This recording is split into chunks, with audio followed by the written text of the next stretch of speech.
A few months ago, I had a realization the next decade or two might literally be the last where I feel truly strong and physically capable.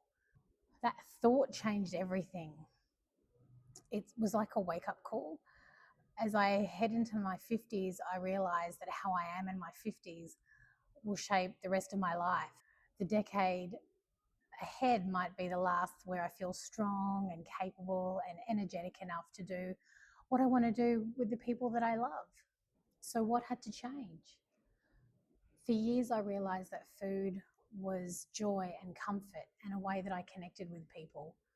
But I realize now that these are short term gains, which could be costing me in the long term. So, in this video, I'm going to share some of the mindset tips, shifts, and techniques that I'm using to actually review my habits and start building a healthy relationship with what actually feels good and is good for me. Breaking the connection. So, as I mentioned, my whole life, food has been about joy, comfort, and reward. Dinners out with friends, looking forward to Friday night drinks, brunches on the weekend. I realized that I placed a lot of joy and value around those activities.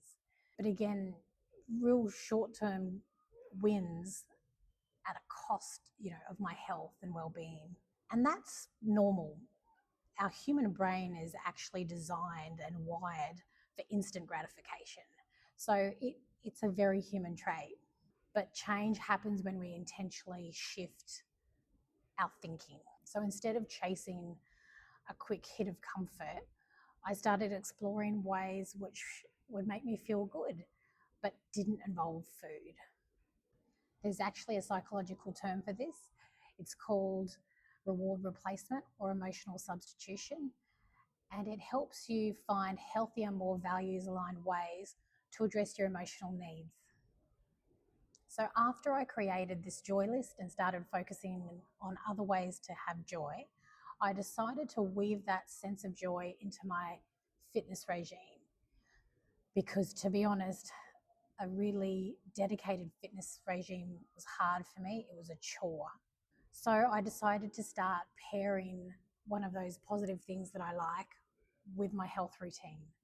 So listening to my favorite music as I'm exercising, watching my favorite podcasters, video podcasters on YouTube while I was on the treadmill, and just trying to pair something fun with something that my brain deemed as a chore.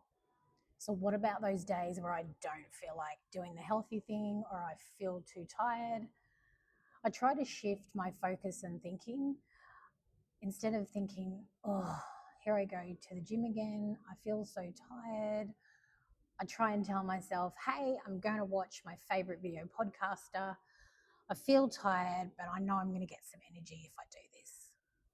So it's another way to shift your thinking. Psychologists call this temptation bundling, where you're bundling a not so enjoyable activity with something that you actually really enjoy. What's great about these techniques that I've shared with you today is they give you some short bursts of motivation and satisfaction. When you've got a long-term goal, you know that that reward is going to take a long time to actually be experienced. So here's what I've learned through the process. For me, joy is the key to consistency.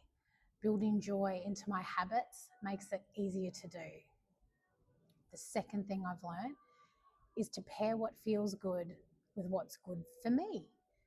So pairing a joyful activity with exercise, finding something more joyful than eating are all good positive habits that still bring me joy. Finally, focus on how I feel after what I've done. That also helps me remember that whilst I might have felt tired and unmotivated at the beginning, after I've gone for a walk and listened to my favorite music, I actually feel good, but I have to keep reminding myself of that. So recommitting to my health is about giving myself the best chance for success and the best chance to keep going even when times are tough. Midlife isn't about slowing down. It's about creating opportunities to live life more fully and joyfully. So if this video resonated with you, click like, subscribe to my YouTube channel, and head over to Instagram, LizConnolly_CO, and join me for the next part of our journey, get some more tips and tricks. And if you really want a tangible guide to help you along your way, grab my Refresh and Reset guide. It will show you the techniques and tools that I used to start this journey.